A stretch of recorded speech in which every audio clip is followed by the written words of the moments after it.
Hello there, fellow truth seekers. This is Doug coming to you once again on this here Shabbat. Hope all of you are well and that you've been blessed and had a good week. As for me, I've been busy up at the shop. Let me turn that off there.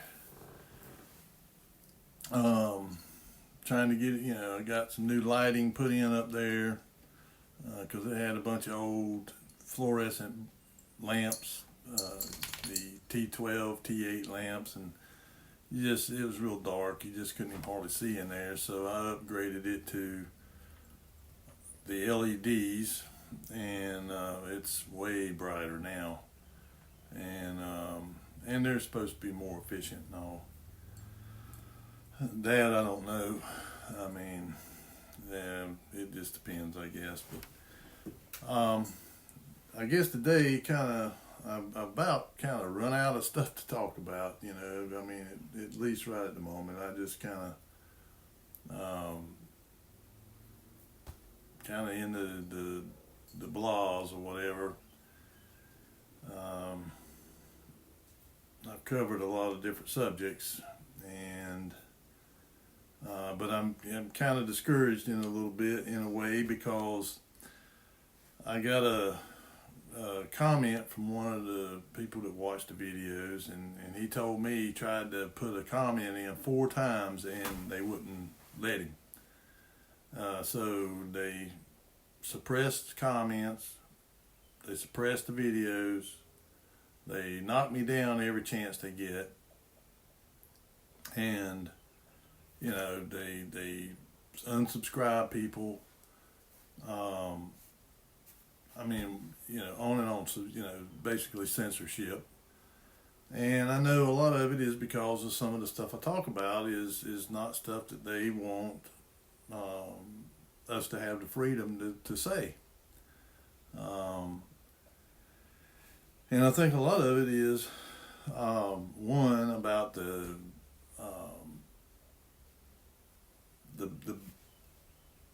big pandemic, that it's obvious now that it was all planned, and I've been doing a little bit of research about that, and I've kind of come to the conclusion that there is no such thing as a virus.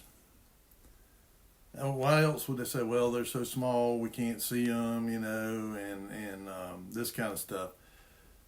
From what I'm understanding, and this is, people that are biology scientists and stuff, I mean, that study these kind of things, they said that all of these sicknesses, cancer, say cancer's a virus and all that stuff, but what they're finding out is it's not that. And this is why they didn't want people taking ivermectin and hydroxychloroquine, because those two products are anti-parasitic. And so what they've come to the conclusion is that the illnesses is parasites, that people are full of parasites. And that's why they've had studies that have been done on a lot of people, that now they're saying that people can be cured of cancer by taking ivermectin, because it's a parasite, it's not a virus. And I mean, it's just, and the thing is they can disperse these things in the air through the aerosol injection stuff. They can disperse these little microscopic parasite eggs into the air, and they can survive in it, because a lot of these parasites live in the soil and all. That's the reason, if you got pets and stuff, you got to make sure you treat your pets for parasites, because they can spread to you. And of course, we give all our animals anti-parasitic solution or whatever. We just put it in the water and they all drink it. And so that's one way to get address that. But if you walk, because when I was a kid, we would get out and barefoot, and play in mud puddles and all that kind of stuff, and I got 2 ringworms one time. And they were both on my side. I don't know. I guess that's where they go up to. They go up to I think they like a place that's confined, like around your waist or whatever. And I don't remember what I did to get rid of them, but I finally got rid of them. I mean, some way or another. I mean, it didn't really bother me. I mean, it just, you could just see it there, and but from what they're saying is that all sickness, pretty much. Now there is bacteria, because we can see those. We can look under a microscope and see bacteria and stuff. They do exist. But these viruses, I am becoming more and more convinced that they don't even exist. They're made up. And it's just like this COVID, or the coronavirus. And I bet you this video I'm just saying, this video will probably get pulled down because I'm even mentioning this stuff. But I'm not mentioning that, but I'm just saying that more and more of these people, and these are specialists, these are people that are the experts on it, and it's not just getting into, your body. They're working their way into your brain in another way that they have determined that these aerosol metals, like aluminum, that it actually, when you breathe in through your nose, it can actually be transmitted through your olfactory nerve into your brain. And that's how it gets there, because there's a membrane in there in our sinuses, because what our sinuses do is that membrane acts as a filter to capture stuff that does get into our brain. Just the normal breakdown of cells and stuff. And it gets into that, sticks to that membrane, and it gets transmitted through the membrane through a mucus. And then we expel the mucus and, down the back of our throat, or either, blow our nose or whatever, and that's how we get rid of it. And so there's no real pathway, because it's one way. That membrane is a one-way membrane. The stuff goes from inside the brain cavity through the membrane and out into the dross, as the scriptures would say. And so it can't anything go the other direction. But it can be transmitted, metals especially, can be transmitted through the olfactory nerve, which comes through there, which comes through our sinuses, for our smell. And so they're finding out that these powdered nanoparticle metals that they're dispersing in the air, that they say they're putting up there to block the heat from the sun, to reflect it back out, the radiation or whatever. But it's not doing that. It's actually having the opposite effect. It's trapping the heat, causing it to get warmer when it really isn't. I noticed around here, whenever they don't do any of that spraying and it's allowed to be sunny, it actually gets cooler. It cools down. And so I think that what they're, they are the ones that are causing the heating and the loopy weather and stuff. A lot of people say, oh, well, it's just natural, change and all that stuff. No, it's not. There is no natural cycle to weather. The weather is created by our Creator. Okay, and there's portals. If you read in the book of Enoch, the extra biblical book of Enoch, he talks about it. He talks about how this it comes out of these portals, and depending on what direction it comes from determines what kind of weather you get. Okay, and they can try to cover it up or block it or alter it in some way, but all it does is creates more problems. I mean, it just kind of feeds on itself until you get what we got. Just runaway weather stuff. But the idea that they want to suppress this is because they're complicit in it.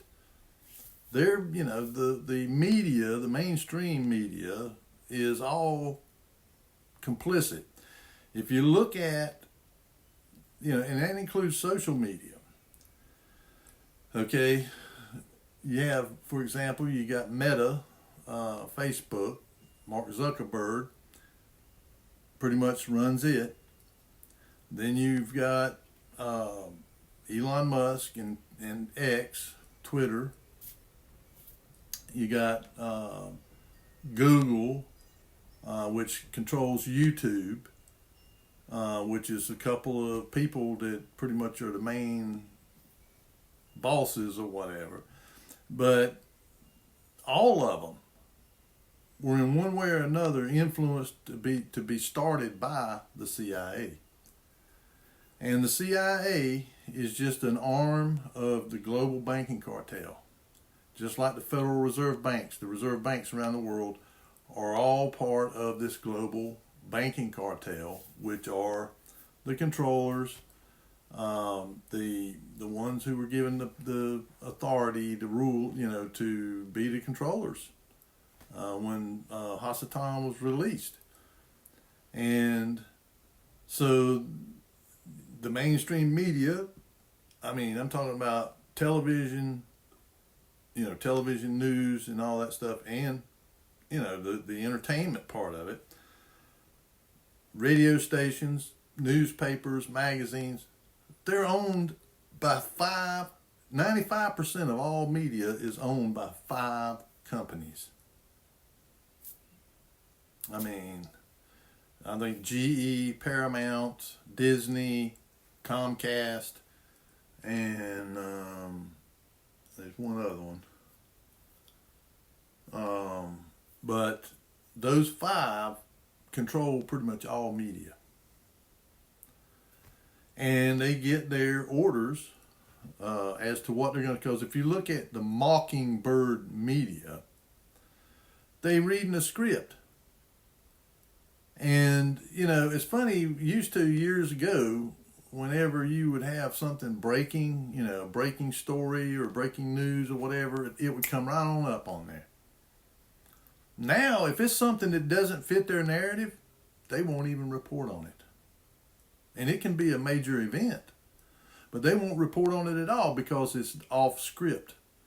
They're only allowed to say what the script is that they get delivered to them at 4 a.m. in the morning by the CIA. They go to Washington and New York. They go to the main, the like CBS and NBC, ABC have their main offices or the main studios in like New York or in Washington or somewhere, and they go drop it off there, and then they send it out over the wire to all their affiliate stations. And that's why you can turn on the news, and if you could put 20 news channels up on the screen at the same time, they would all be saying the exact same thing. It's scripted. And as long as it, and it's totally narrative based, they want a certain narrative put out. And so they'll just all say the same thing, like a bunch of mockingbirds. And so that's just, and even with social media, like here on YouTube, they kind of pick and choose. If it's somebody that's making them money, through advertising or something, they'll those people can get on there and say the similar things to what I've been saying that I've had my videos taken down for, and yet they're not taken down. Why? Why is it that they take down their stuff, my stuff, and I'm not saying anything different than they did, and I'm not saying anything different than people were saying on the mainstream media. People like, I was quoting like Larry Ellis. And Larry Ellison, he, the guy that founded and is the chairman of Oracle software. It's okay for him to get on there and say it. But for me to say it, no. Because I'm just a nobody. So I don't have, see, and that's the difference about the speech thing. Is as long as somebody who has clout, who has money, who has influence and power, they can say it. And it's not suppressed. But if you're somebody like me, I'm not supposed to have a voice. And that's what they're trying to tell you. That's what they're trying to tell you in so many words is that if you're somebody, if according to what the world considers somebody, then you've got a voice. But if you're just regular people, one of the working class people, you don't have a voice. Your voice doesn't matter because you're not an intellectual, you're not the intelligentsia, you're not the bourgeois. So you really don't have a right to an opinion. And so, and that's what the censorship stuff is, the real issue with it is. And why there's a lot of people that are pushing back, against it, because we do have a right as human beings to have an opinion and to speak the truth. And that's the part that they don't like. Whenever the truth goes against what their narrative is, you can't say it, even if it's true. I mean, I listened to one of these, I think it was that Ursula von der Leyen over there at the European Union, the woman that's the president of the European Union or whatever right at this moment. And Kaja Kallas of one of them little Baltic countries. I mean, she fancies herself as being some kind of bigwig or whatever. But, saying that, and who was it? And I mean, this was, what was her name? Anyway, they were saying that, that there shouldn't be that absolute truth shouldn't be the objective. Consensus should be what the objective should be. Having a consensus among all voices rather than truth. And, that, we make too much out of having the truth when we should be more, what should be more important is consensus. In other words, even if it's a lie, we should agree on it. If we're going to tell a lie, let's all agree to tell the lie, is basically what they're saying. And, rather than, and throughout most of the history that we have, that we can, and again, I think that, like I talked about in my video on what would you do if you were Satan and you were bound 1,000 years and you'd be planning all this stuff. Well, you got to control the narrative. You got to control the educational system. You got to control the things that shape your thinking and what you believe to be true or not true. And so the media and all, that's why they're all up in arms and, all squalling and squawking, is because with social media to some extent on like X and mainly X, that, they're pretty much, Elon Musk is pretty much allowing people to say whatever they want, whether people like it or not. And of course, I don't agree with a lot of what people say on there. It gets pretty confrontational. And really, I like to subscribe to what the Father said: "Come, let us reason together." We need to try to reason with people. And it's because I've said, before, that the problem with human beings is we have a flaw in our reasoning. And you can accept that or not. I'm not here to make you believe anything. I'm here to just put, put out some thoughts, and you can do with it whatever you want. But I mean, it's obvious when you look around that there is a issue with people's ability to reason.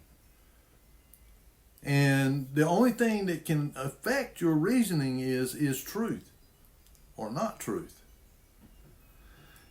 And the way that you get people's reasoning straightened out is by presenting them with the truth. But because people have been so indoctrinated and brainwashed.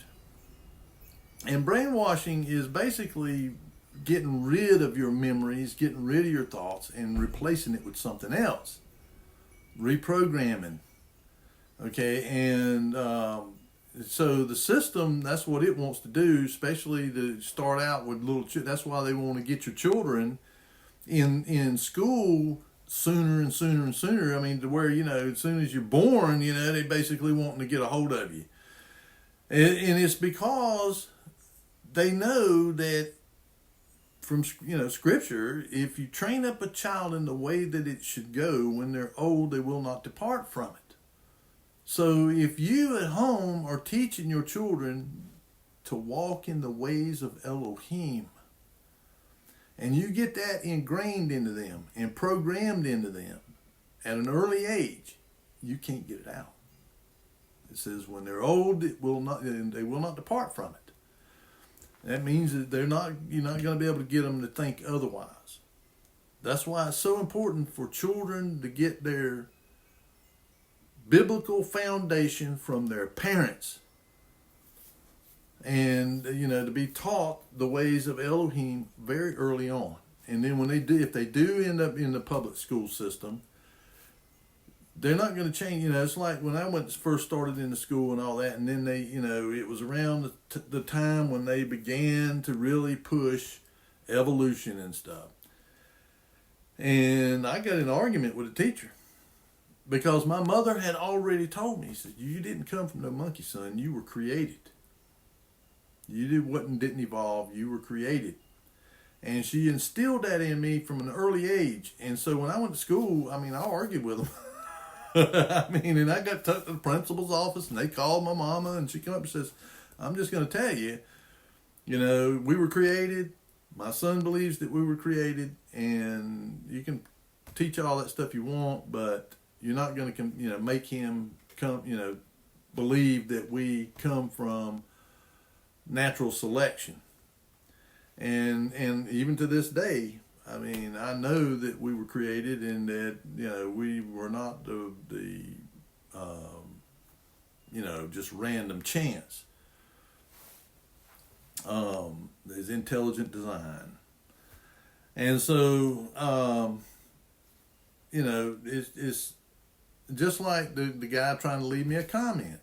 That's suppressing his right to free speech.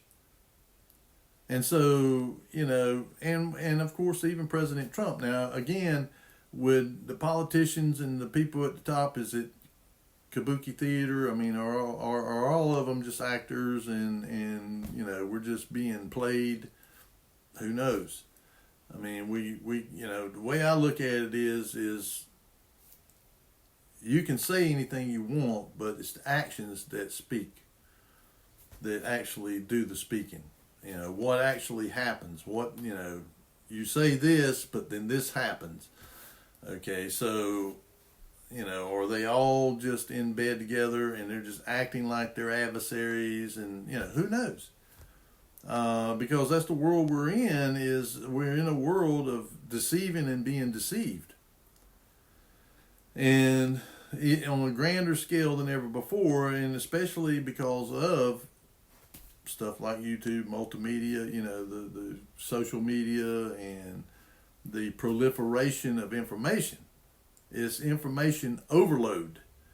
And so that's why every person has to do their own due diligence, their own homework, and dig deep and pray. Dig deep into your soul, and pray sincerely to know the truth, to not be deceived. Because there in Revelation 20 it says that when he's released, he goes out to deceive the nations once again. So that's his whole objective, is to deceive us. I mean, that, nothing more, nothing less, is that he comes to deceive. And of course, he's the murderer. He kills, steal, and destroy. But his ultimate objective is if he can deceive us, we'll destroy ourselves. He won't have to do that. He just, will cause us to destroy ourselves individually. Collective destruction, as well, war or something. But I'm talking about his objective is for us to destroy ourselves individually. That's why he created religion. Because as I've said, Scripture, as we have received it, and of course, again, you got to, be led by the Ruach HaKodesh to understand where there are things that, names and events and stuff that can be twisted, and the order of the books and stuff like that, and pray over it. I believe that the scriptures that we have, especially the King James, but I'm sure there are others, but the King James, probably the 1611, even better, 1611 with the apocryphal books, gives you the best that you're going to, unless you have, and because this is the other thing I've thought about is that the Hebrew language, the Hebrew text, and they say that it come from this and it come from that, but how do we know? Again, how do we know? Because, and I think that the only reason that we have these period is that they were those who came out of the millennial kingdom that had access to these ancient texts and documents and stuff that still kept them, like the Puritans. Again, the more I look into this stuff and I do my research, my homework, that 1776 seems to be a critical moment in history, along with the introduction of the Statue of Liberty there on Ellis Island there, or Liberty Island, that some people seem to think, some of the people that are believe that we're in the little season, think that was the point when he was released. I don't know. I think it was earlier than that. I think that was just, something that he compelled this Bertoldi, or whatever his name was, the guy that sculpted it. And it was supposedly sculpted on after an image of Ashtaroth, Ishtar, or Lucifer. I don't know what it was made, but I know it's got a broken chain around its ankle. Again, when you read there, I think it's in Revelation 19, where where he's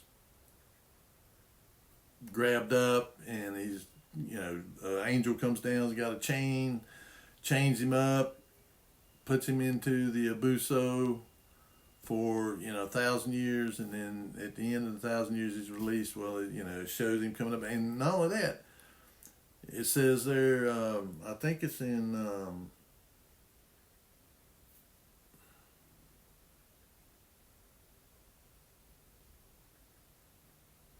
Mark or Luke, says that we're given power to tread on scorpions and snakes. And what was the first flag of the United States? The Gadsden flag. Don't tread on me. You can't make this stuff up. I mean, that it was a serpent, a rattlesnake, and don't tread on me. I mean, it's, and I never really thought about any of that before. I mean, I never did like that flag, to be honest with you. I never really cared for it, but I didn't put it together with that, that we're given power, and he's saying, don't tread on me. And and I'm beginning to think more and more that what we called the Puritans were people that had been in the millennial kingdom, that came out of it. And some of them, I watched this guy's name's Jack, what is that guy's name? Jack something. Anyway, he's got a YouTube channel, and he was saying that, I mean, this was his thoughts on it, is that these,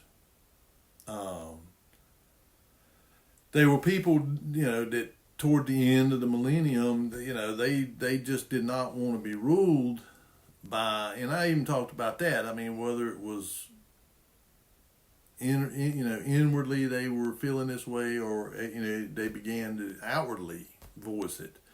They didn't want to be ruled over by Yahushua and by the saints. That they, and they were probably groups that were in a certain part of the world, and maybe different parts of the world, and that they all kind of come together, and with Hasatan and his minions, and they worked out this, his plan of how to bring about this deception, and because they wanted to, to kind of rule themselves, that not have anybody ruling over them. They would be the powers, the controllers. And, basically Hasatan tells them, if you'll implement my plan, you can rule. Y'all can have the power, the money, the influence, to, through money. It all boils down to the money. Because whoever, it was like, I think it was Meyer Rothschild said, or maybe Nathan Rothschild, I care not who runs the country or the government, so long as I control the money. Because they understand that whoever controls the money can control the political establishment. I mean, just look at our own government here. I mean, how corrupt they are, and how they, somebody's making $174,000 a year, finally leaves Congress 30 years later and worth $100 million. Sure, you made $100 million off of $174,000 a year. I'd say that Warren Buffett could take some lessons from you as far as if you were an investor. They and it's not just the politicians, they get their whole families all involved in it too, in the corruption, setting up NGOs and all that kind of stuff. So this is how they work. And of course, these people are not going to go against it. They're not going to go against the system because they're living large. And they don't think about eternity because they've been brainwashed, and most of them are going to be Catholics or some other, religion that thinks you do good works, or, you give a lot of, give money out, or, or you go into purgatory and they pray you out, for a stipping. I mean, that kind of stuff. And they don't, so those people are, if they die in that state, he won. He won. His objective is to lead us to destruction, destroy ourselves. And they, so by using money and influence and power and giving these people their level of influence and money and power, they destroyed themselves.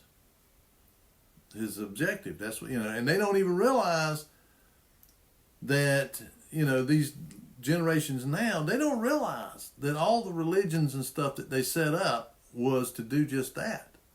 To make you think you're okay. To make you think you're in good standing with the Most High. The ones that believe it in some kind of, higher power. And then those who are atheists or whatever, well, they don't believe there's anything. So he's already got them. And then you got the straddlers, the ones that, the agnostics, that they're not sure.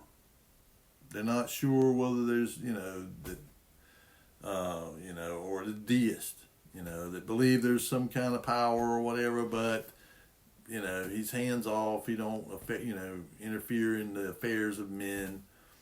And so you through those systems, they've captured, most of the people. And, they don't want to give up their power and their influence and their money and their, cushy life. They don't want to do that. And they do not, anything that again, those people are caught into this delusion, this deception, and they can't get out of it because they do not have a love for the truth. They love their possessions and their wealth and their positions of power more than they love Elohim. And so they can never be delivered out of it. And that's why it says that the gate is narrow and the way is straight, which leadeth unto life, and few who shall find it. Broad is the way which leadeth unto destruction, and many who shall enter therein. I mean, that's why he says that. Because they cannot get their focus off of the material physical world and onto the spiritual world, the spiritual reality, the true real reality. They can't focus on it. A little something to drink, a little coffee. They can't get out of it. They can't, unless the Father, delivers them out of it. And I think that the Ruach is being poured out. I think that's why you have this, you would call it an awakening or whatever, where more and more people are beginning to realize that there's something ain't right with what we've been told, and with the reality that has been created doesn't match up to what we actually see. And it's funny. It's funny how it's taken this long, but I guess everything in Elohim's timing, that he's timed and planned things out in such a way to happen in his timeline, in his, the way his plan is designed to operate. And so I think that now he's pouring out his Ruach. The Ruach Enoch is going to people and putting it in their minds to question things, to question the narrative. And of course, I noticed one thing, and of course, I'll get took down for talking about this, because they're even talking about now putting people in jail for saying anything anti-Semitic. And that's these people.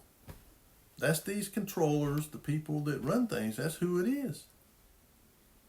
The Zionists. They want to protect themselves because people are waking up to the fact that they're the ones that are behind all of the stuff that's going on. Been going on. And, and they call themselves Jews, but they're not. And Semitic. Semitic is a term that is people that come from the bloodline of Shem. These people don't come from the bloodline of Shem. They come from the bloodline of Japheth. And they even admit it, that they're Ashkenaz. And I've told you to go look in Genesis chapter 10 and 11 if you want to find out who's who. It tells you in there. And then, and I don't like to encourage people to read stuff that is bad, but look into the Zohar. Look into the Jerusalem Talmud and the Babylonian Talmud and the Kabbalah. If you want to see what these people think about us, especially believers.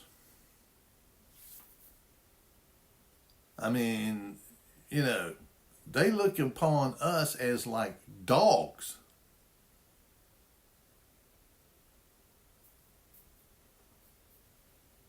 And they all work together. All of them.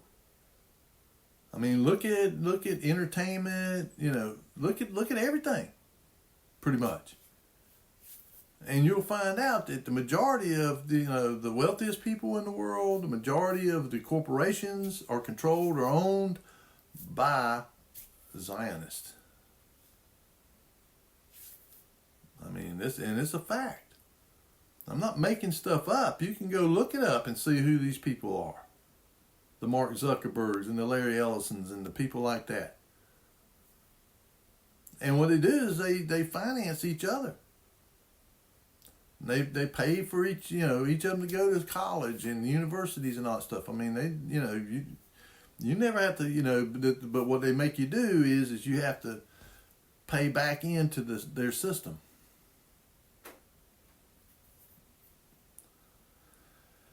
And in a way, it's collusion. It's a conspiracy. And, but to speak out about it, to talk about it, now they're talking, these people are calling for them to start making it so that, they can put you in jail for saying anything. For pointing it out. And, it's nothing that, again, the Rothschilds and them, they claim that they're Ashkenaz. Ashkenazi Jews. All of those people from Eastern Europe that claim they're Jews, they're Ashkenazis. All of them. And the people that were killed there in them concentration camps in Germany, they were Ashkenaz. They don't mind killing their own people either. If it's, suits their purpose, they don't have no problem whatsoever. And I know that Hitler facilitated, and in fact, he was one too. And he facilitated, I think it was like 500 that went over there to Israel. This is during World War II. They sent them over there to get a foothold. And of course, if you look at the Balfour Declaration, Lord Balfour, even before the end of war, before the World War I, he was under pressure And Parliament over there in England was under pressure by the Rothschilds because they owned the Bank of England, the money.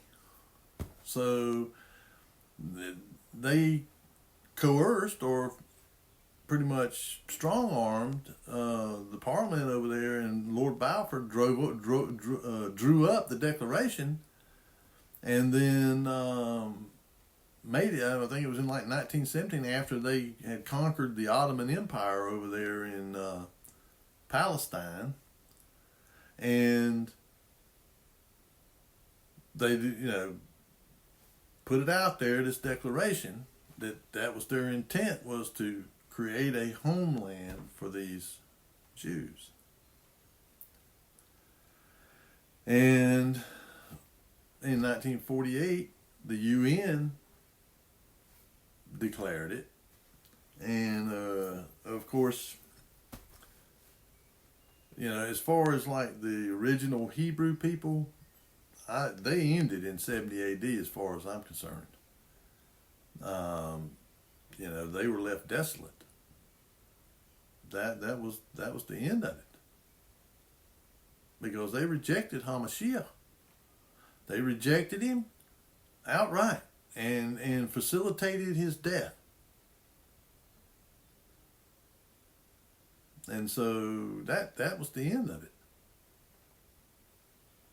And he drew the 144,000 from Israel, the house of Israel, and what Jews that, like Peter and Paul and others that did believe and follow him, and the early Christians, most of the Christians, it says to the house, to the Jew first and then to the Gentile. And they went out throughout the world and, preached the gospel, and then came the end of it. And then the millennial kingdom, and there was a judgment. There was a judgment of the righteous people as to what their rewards were, what kind of position they were going to have in his kingdom. Because he talks about it in a couple of different places, like with the parable of the minas. And in others, he talks about it, and about the rewards that they would receive, because it says, I think he told Peter, because he was talking about, well, what about us, what are we going to get for doing this, he says, I can tell you, whatever you give up in this life, you'll be rewarded 100 times that in the life to come. And so, that right there was the end of it. That was in 70 AD with the destruction of the temple in Jerusalem. That was the end of the Hebrew people, the people of Judah, because they had been corrupted. They had been so corrupted by Kabbalah, the traditions and doctrines of men. They brought that stuff with them back from Babylon. So they had been utterly corrupted. And so that was the end of them. It was basically, the Father told them, that you have been a whore. They had been a whore, and they had, prostituted themselves to other religions, false gods. And so he just said, I've done this. I've put you in slavery and delivered you out of it, and I brought these plagues on you and these different things on you, and delivered you out of them whenever you cried out to me. But you just keep doing it. You've had all this time, like 1,500 years or whatever it was, to do what was right. And you keep, just like there in Judges, the last chapter of Judges says every man done that which was right in his own eyes. And that's the way it was at the time when Yahushua came here. and visit them. He said they didn't recognize the time of their visitation, even that because they were not focused on the scriptures. They were focused on man-made religion. And again, this is the same thing that we see now. I mean, all these religions is religions that were created to sucker people, lure them in. Instead of teaching them about a way of living and a way of life, the ways of Elohim, they have all these doctrines of men. And I mean, just look at all of them. And all of these ones that are 501c3 organized churches or whatever, they're tied at the hip to the government. It basically squashes their ability to say anything other than what the government says is okay and proper for them to say. So why do you think you don't hear them, hollering about abortion and about homosexuality and transgender and all that kind of stuff that they should be? You got one here and there. That's because these ones that do speak out, they're not 501c3. They never set themselves up that way. I mean, there's a way you can set up a church that you don't have to be a 501c3. You can be like a charitable trust. A little bit different, but you still don't pay taxes and stuff, but it's more like a trust or something. And so the 501c3s get the tax exempt status, but they have to abide by the policies of the government. And that is church and state. They talk about separation of church and state, but that is church and state. Locked locked arm in arm together. And I've heard about where they had these big FEMA meetings where they were talking about planning for natural disasters and churches helping to with the recovery and stuff like that. But they also was telling them basically to rat people out if they spoke out about stuff that they didn't like them speaking out about. Like me, for example. I go against it. I go against the religion. I go against the narrative, because I know what the truth is, and I'm going to speak the truth. And they can like it or not. And I mean, and I don't hate these people.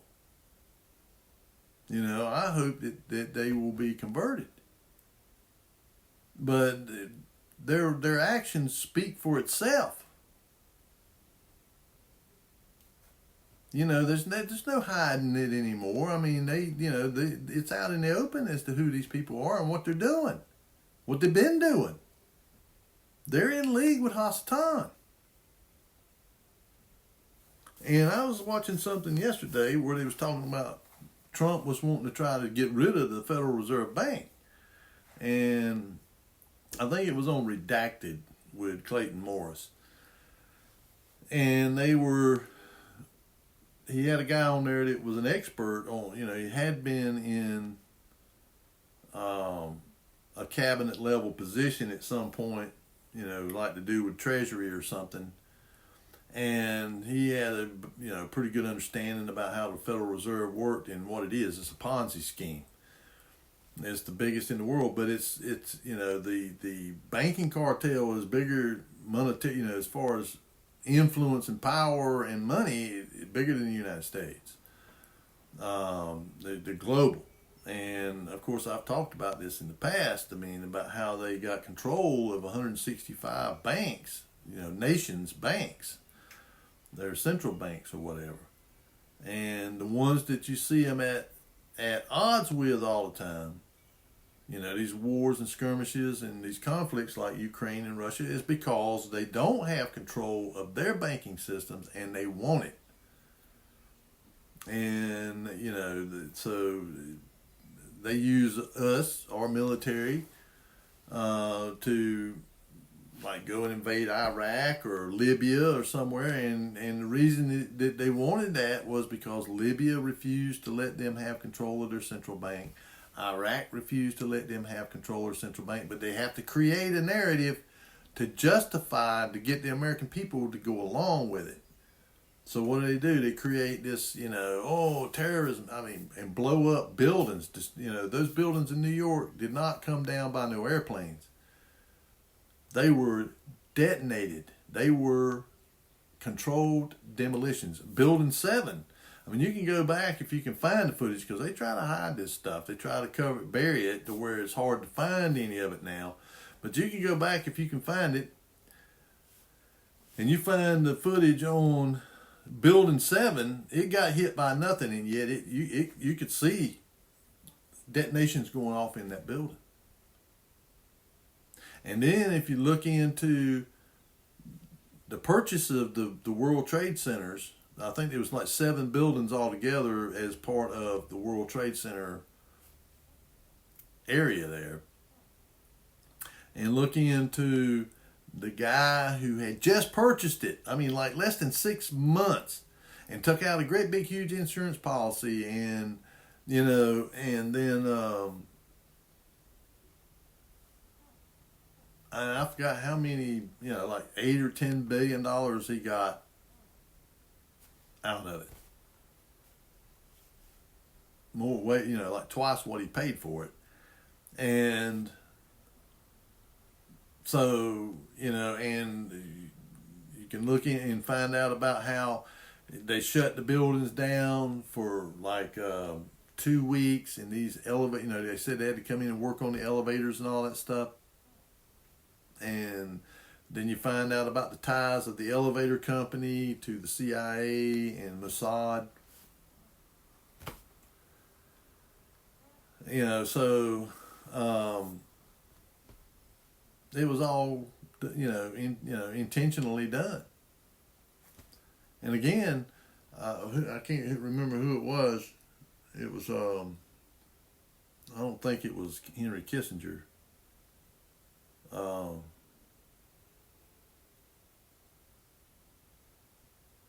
Might have been even a Russian or something, but he said it's easier to kill 1 million people than it is to control 1 million people. So they really don't have a love for anybody's life. Your life, my life, anybody's life. It doesn't, millions of people. Doesn't matter. It doesn't mean anything to them.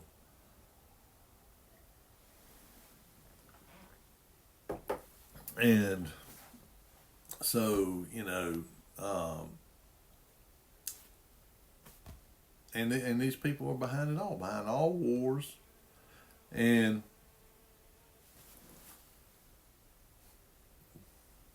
I think I got a bee or something in here. You hear it buzzing. Yep, it's a bumblebee, or honeybee. I don't see many of them around.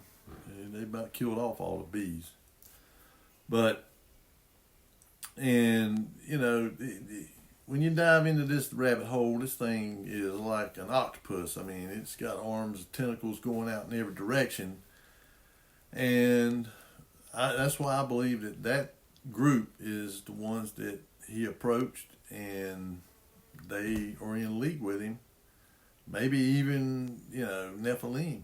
I don't know that's true, but it wouldn't surprise me if they're not the offspring of these fallen ones or whatever. That they are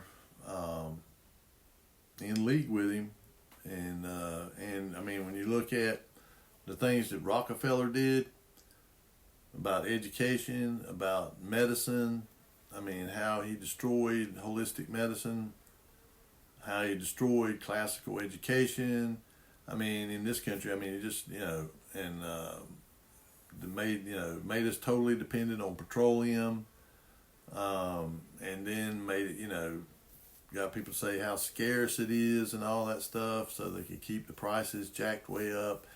I mean, it just goes really deep. I mean, but and he's one of them. Him and Warburg, Paul Warburg. I mean,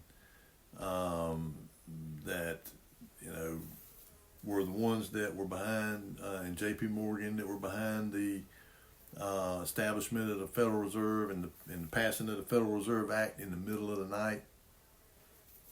When Woodrow Wilson was president. And it's because, they just come right out. You either go along with us or we'll kill you. We'll assassinate you.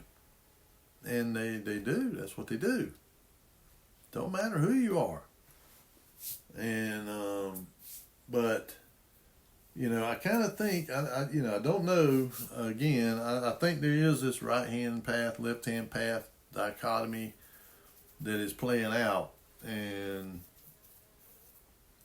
because that guy said on there, on that redacted, he said that he foresees that the banking cartel is going to collapse at some point because it's a Ponzi scheme. It can only sustain itself until it becomes, the people below get to where you're not paying them. Because you're funneling money up to the top, and you're taking money that you took from the people down here, and you're paying all these people down here. But when all the money gets up here, and these people down here now ain't got nothing, they ain't getting nothing, then they begin to revolt or buck on the system. They refuse to carry out orders or enforce the system.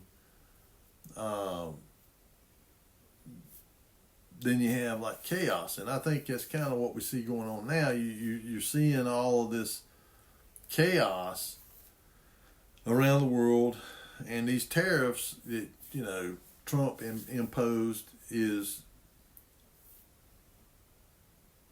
breaking up this global economic system that was there and kind of reestablishing a different kind of system, and it's going against that previous system.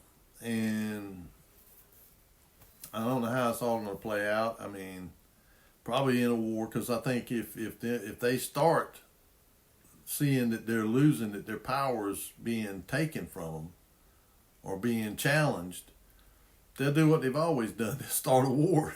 Because they'll start a war when everything gets ready to collapse, when their Ponzi scheme gets ready to be discovered and it gets ready to, things get ready to collapse. Because they've sucked all the money out of the system and there's nothing there, and people are going, starving, and things are really getting bad. Then they'll start a war to hide it, to cover it up, to cover up their scheme, and say, oh yeah, it was the war that did it. That's why the economy collapsed. No, it was on its way to collapsing even before, but they'll do that, and they'll do it. They'll start wars to, again, the Hegelian dialectic. They create the war, get the war going, and then during the time they watch the reactions of people, when it's getting ready to go off, and it's to try to move people in a direction, that they want them to go. And then when it's over, then they'll, like before I said, that they start like the League of Nations, or then they start the United Nations, to try to draw everybody into this United Nations and create this world government. And, so, they always have a motive for getting these wars started, and they finance both sides of it. So they get money out of it no matter who wins. And then their system has been here, the globalization system, is they don't care when nothing's made at or anything like that. They don't care who makes it. It doesn't matter to them as long as they're getting money out of it. And the more cheap they can make it, the more money they make. But now, with the trying to reindustrialize America and all that, and shift the manufacturing back away from the global south, or what they call the global south, they're not liking it. They're not liking it because it's going against, because they were just about to that point where they were going to start implementing their Great Reset. And I think it's a different kind of reset that we're seeing than what they had planned. I don't know.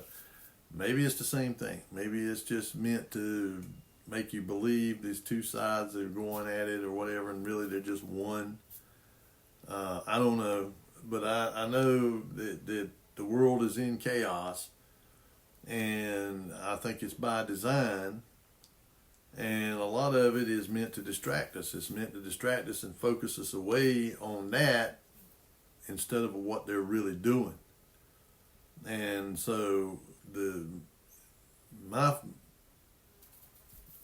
what I think about it is that all the more that we need to be focused on Christ and on His Word and on walking in the ways of Elohim, and not let I told y'all I'd gotten on X. I took it off. I deleted the app off my phone. I mean, I could feel, like I didn't like how it made me feel when I was, on there. And I mean, and like I said, it was just like hostile. I mean, it was like a hostile atmosphere, rather than people talking. I mean, there was some on there that, were reasonable people that talked reasonably, but I mean, so many of them were just lashing out, and using foul language and, almost, militant kind of like thing. And I don't want to be a part of nothing like that. I don't want to, I tried to use reason and and just point out the things that are the obvious, to people, and so people realize that, what's been, with the stratospheric aerosol injection and the that stuff that they're trying to put in us and put it in everything. Why? I mean, there's got to be a reason for it. Why they're so determined to do that. And it's both sides. I mean, I know up here, I mean, what's his name, RFK is supposed to be trying to get all that stuff stopped, and really he's done kind of been advocating for it, so they got to him. And the same with Trump. I mean, he's, they still trying to push that stuff. Why? Well, I've told you why I believe it's part of transhumanism. Either you do it voluntarily or we're going to make you do it. And if you refuse, well, I mean, I guess we'll see. But I think it's going to be, and one of the people I watch on there, like that JC or JT follows JC. He was talking about, and another guy understanding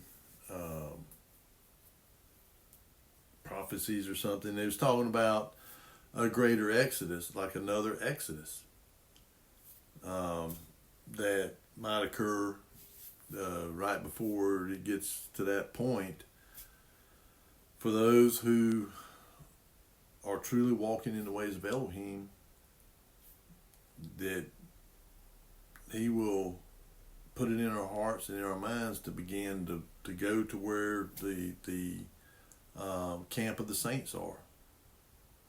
And like a greater exodus, to flee there to the camp of the saints and the holy city, to be under the protection of Yahushua when the fire comes down. because I really believe that this is all this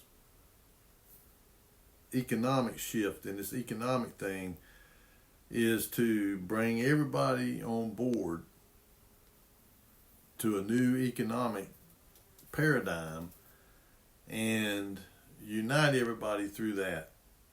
Through money, again, money control is how to control people. You know, the monetary system, and it's probably going to end up going digital, or you know, some kind of like Bitcoin, you know, crypto or something like that. Which I know Trump's already made it so that the central bank cannot create a CBDC. Because he, you know, I think he is trying to get rid of it, but and replace it with a gold back system of something, you know, of some kind. Because I've heard there's been all these inflows of gold coming back to the United States, and from what I understand, going to the Fort Knox, there wasn't nothing there. It had been all lended out, and there's just a pile of IOUs in there, and they started recalling it, and that's the central bank, the Federal Reserve Bank. You know, because they were talking about auditing the vaults out there. And so, you know, it's kind of leaked about truckloads of gold being trucked into Fort Knox. And I'm talking about tractor trailer loads of gold being trucked in to put that gold back. And, you know, the central bank has been on a buying spree, buying gold. Not just here, but central banks all over the world. They've been buying, you know, thousands of tons of gold, and probably a lot of it to replenish what they have been taking out of it. Because these central banks they're all part of the same system. So they take gold and ship it to one over here, and then they ship it to one over here, and back and forth, and as they need it. You know, because they use it as a backing for the pyramid stuff. The what do they call it? These hedge funds and these derivatives, these bets. Because that's all the stock, you know, these people talk about, oh, the stock market. Well, the stock market ain't nothing but like a casino. It's gambling, is all it is. It's just gambling, and, you know, you could go in there and bet and put your money in something and it collapse and, you know, you lose everything you got. Well, these people do that with gold and silver. They bet huge sums of money. Hundreds of billions of dollars that silver's going to go down or gold's going to go down or it's going to go up. And the same with the dollar, you know, they bet on the dollar, you know, that it's going to go down or it's going to go up. And it's gambling. Now, of course, if, you know, you bet a couple $100 billion on it, and a lot of times they're borrowing that money from somebody else to hedge. It's hedge funds. They're taking your money if you got a 401k and you're putting it into one of these, you know, mutual funds or whatever, and it's got money in one of these hedge funds. You know, you're you know, if they put a couple $100 billion in, you know, a bet against the dollar going down and it goes up, well, they just lost a couple $100 billion. I mean, like that. And, you know, they're talking about having to dig these people out, you know. Now they're talking about the bond market. And, you know, just the banks. And come to find out, you know, the federal government's paying the banks $200 billion a year. They're giving the banks $200 billion a year to sit on. They can't put it out, you know, loan it out or nothing like that. They're just sitting on it. And the Federal Reserve is doing that because the Federal Reserve is if they were audited, nobody's ever audited the Federal Reserve. They'd find out that all the money that they've ever took in and all that's got pushed up, up to the top of the pyramid, the Ponzi scheme. It's just a big scheme, big scam. And so I don't know what's going to come out of it. All I do is I just keep plugging along. I mean, we're supposed to work. I work and try to do, we try to do as best as we can to be, maintain. I do as a man, try to, provide for my family, and and try to teach them what's right and what's the truth. And so, all this stuff is being exposed. If anybody, is willing to, that really wants to know the truth, it's everywhere. Thankfully, it's all being revealed. It's all being shouted from the rooftops if you want to know it. But a lot of people don't. A lot of people just are stuck in the delusion. It's like the global, heliocentric cosmology. People are still buying into it.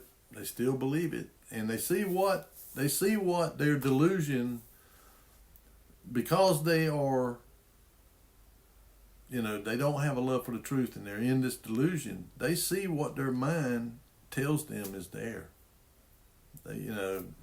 They're projecting what is in their own mind. I've talked about that, that we create what we believe. And, there's the collective reality, the communal reality, and then there is the personal reality. And, once you come out of it, you begin to see stuff like, the other night I was out there watching the moon, and like I've said before, the sun comes up like this, and then the moon, usually if the moon's coming up, it usually follows the same direction that the sun goes. And the other night I was out there and it went that way. It didn't go like this. It didn't follow the way the sun went. It went like there's a river here that goes behind our store. The river's like this, and the sun comes up. It used to come up like that, corner to corner. And now it comes up like this, and it goes across. And then at night the moon comes up and goes across the same way. And the other night I was out there. Of course, it was cloudy, but every so often there'd be a break in the clouds, and you could see the moon up there, and it was a full moon, and it was following the direction of the river. So, and then I've seen it in the daytime. I think they call it perigee or apogee or something like that, when you see the moon during the daytime when the sun's up, and it's like a half moon. And this half was blue. I mean, you could see blue sky. So it's like you're looking through it. And the other thing, I like to get people to thinking about stuff, because sometimes it's just hard for them to pick it. They're like, man, what? I said, next time you see the sun up in the daytime and the moon is up and you see the moon up, I said, look at it. If the moon's right here and the sun's over here, but only half of the moon is lit up, I mean, that should make you question, the narrative that, oh, well, the moon is lit because the sun is shining on it, But if it was lit from the sun shining on it, then the whole moon should be lit up.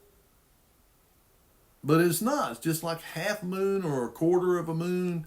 And the other part of it is the sky. You can see like clouds, blue and clouds and all that through the moon. I mean, I've seen it with my own eyes. And I saw it. I've been seeing it all my life. I mean, I've seen the moon up, certain times a year when it does that. And it'll do it for 3 or 4 days in a row or whatever. And, and I looked at it, but I never really paid it that much attention. until I had my eyes opened up, till I, got broke out of the delusion. And now you see all these things that, that under the old paradigm, the old heliocentric, it don't add up. It don't work. And so I'm thankful. I'm thankful to be out of the delusion, and there's still things I still wonder about and I'm not sure about, and I pray about it. That's all I can do. And it seems like every time I really diligently pray to know the truth about something, I get led to something that shows me. I mean, I'm thankful for it. And I give him all the praise and the glory, because by his grace and mercy, this stuff has been revealed. I could be still where I was at, in the delusion and on my way to destruction. But because things that happened to me that made me, really sincerely get down and pray and repent for the things I've done and ask to know the truth, then the truth began to be revealed. And it's been a process. It's not like everything's just all at one time. It's been a little bit here, a little bit there. And it's been, eye-opening, to say the least. And so I just, I know that them people are the ones that are, and why else? They're the only people I know of, the only group that gets that, why should they be any different than anybody else? They get the same protections, under the law as anybody else. Why do they got to be special or get special treatment? They're no different than anybody else. Stop doing the stuff they're doing and people wouldn't be hating on them. I mean, I don't hate them, or anything like that. I hate what they do, the things that they do. But as far as the, hating the people, I don't hate them. I pray that they have their eyes open and be converted. But, that's up to the Father. But anyway, enough of my ranting about, censorship and about these people with their special protections.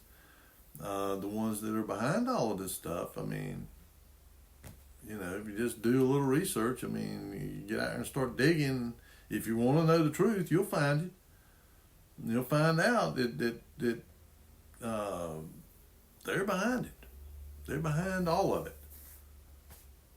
Going back into at the time, and again, I really believe 1776, that area right in there is, sort of the reset point from when because if you look, there was a lot of events happened all over the world at the same time. The French Revolution, the American Revolution, and when you read the Declaration of Independence from what?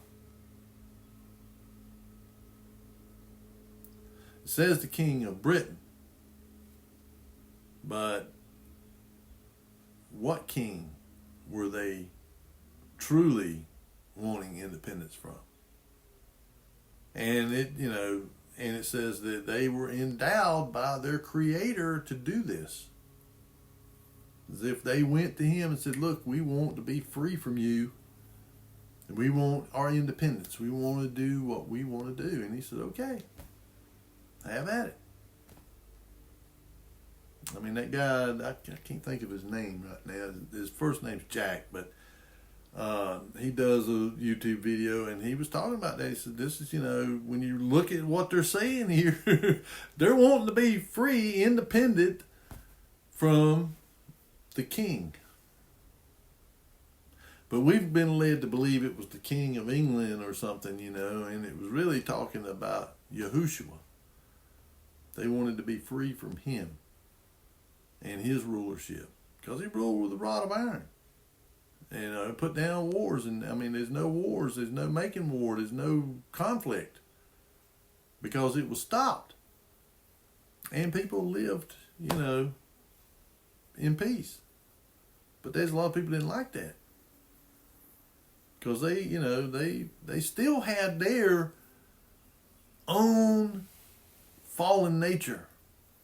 Even without Satan, I've said this before, even if he didn't, wasn't here to influence or tempt us and stuff, we'd still do bad. Because it's in our nature to do bad. The heart of man is desperately wicked and deceitful above all things. Who can know it? And even at our most righteous, we're as a filthy menstrual rag.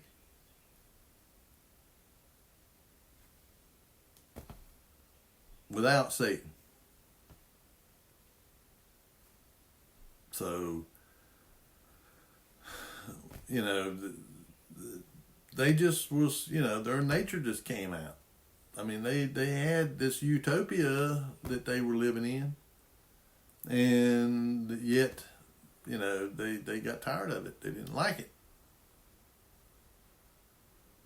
They wanted to do what they wanted to do. Their rebellious nature, their fallen nature of disobedience, their wrong reasoning. And so I'm going to leave it there. Something for you to think about. Do you some research, homework. I'm sure most of you folks, if you're watching me, you probably do watch a lot of these same things I watch. I think that people that really want to know the truth are going to be drawn to it. I think you're going to be drawn to the things that, like the little season and flat earth and the old world structures and all these things that we're seeing, that now our attention's being drawn to them, as where before we just took it for granted that these people were telling us the truth when they really wasn't. They were creating these narratives around these structures and stuff. But anyway, enough. I love you folks. I appreciate you watching my videos. I know, like I say, that YouTube really restricts my videos. I don't really know what to do about it. There's not really anything I can do about it. But as I always say, be a good Berean. Study, read your scriptures, pray, fast. And I've been meaning. I made a batch last night. I made about 7 or 8 batches. I'm turning out that yogurt, and it's really good. I tell you what. And the guy that Dr. David said, that one thing he noticed about himself whenever he started sleeping so much better. Getting a full night sleep, and I have. I've been getting, boom. Really, when I lay down, my head hits the pillow. It ain't long. I'm asleep, and I don't wake up. Unless my cat's waking me up. My Buttercup. The other morning, I'm laying there in the bed, and I'm really just, and it's still probably an hour or so before I got to get up, and I feel something going.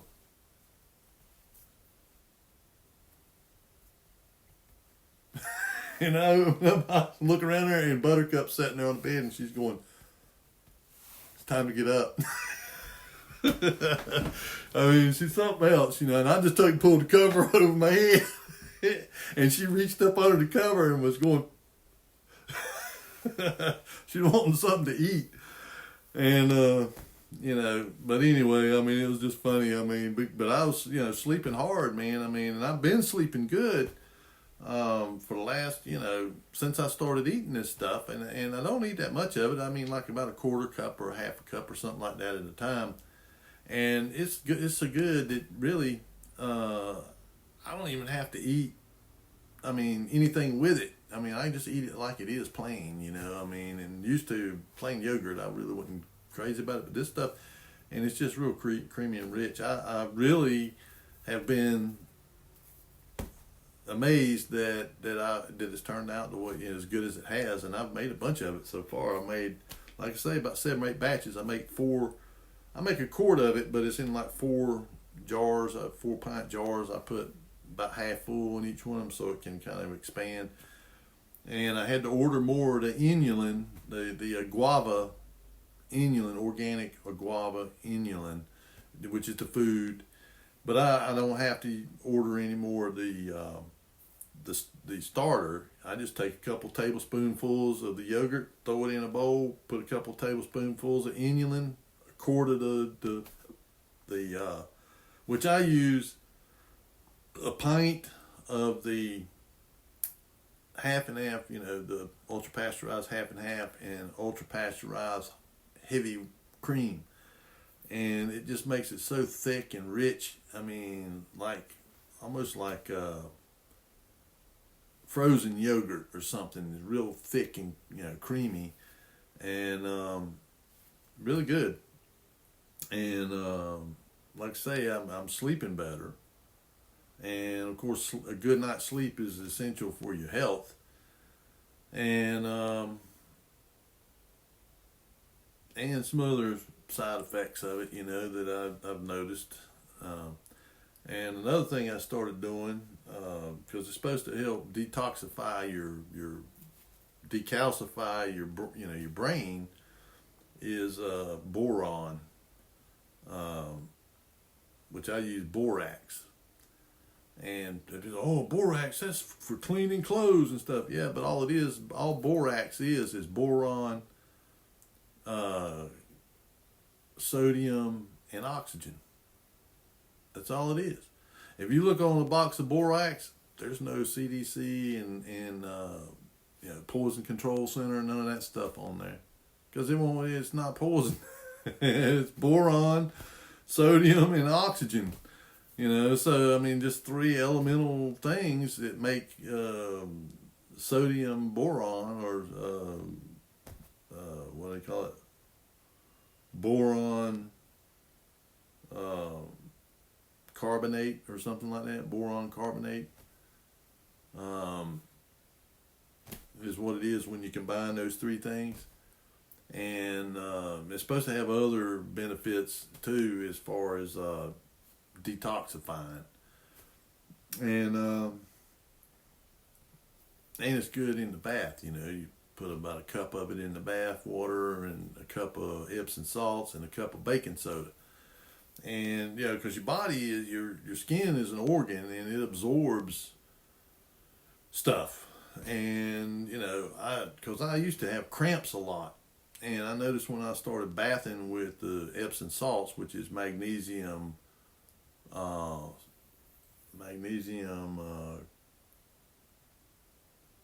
salicate or something like that. Anyway, it's magnesium, and cramp. A lot of times, cramping, especially when you get older, cramping comes from low magnesium. A lot of people think it's potassium and stuff, but no, it's magnesium. And so I just started taking these baths in the magnesium salts, and I quit having cramps so bad. And I drink a lot of water, but if you drink a lot of water, you got to replenish your electrolytes, because you flush them out. And you'd think, that cramps too can come from lack of water, but it's really a lack of electrolytes. So I, replenish them, and it helps you with your joints, makes you, achy, because like I've been doing all that work up there at the shop, putting up them lights and redoing. I'm gonna do a video and let y'all see, what I've been doing up there. I mean, I put some out on Rebecca's channel. She's got Everyday Treasures Found channel, and which is for our store and stuff, or eBay and all. But I'm gonna do one and put it on here, just a little short, just showing what all I've done. And because man, this past week I really overdone it, really, kind of, because my arms are sore, my back. But anyway, enough with all my ranting and raving. I love all you folks. I pray that you all be blessed. I hope you have a blessed week. And I'll see you again on the next Shabbat, if Yahuwah is willing.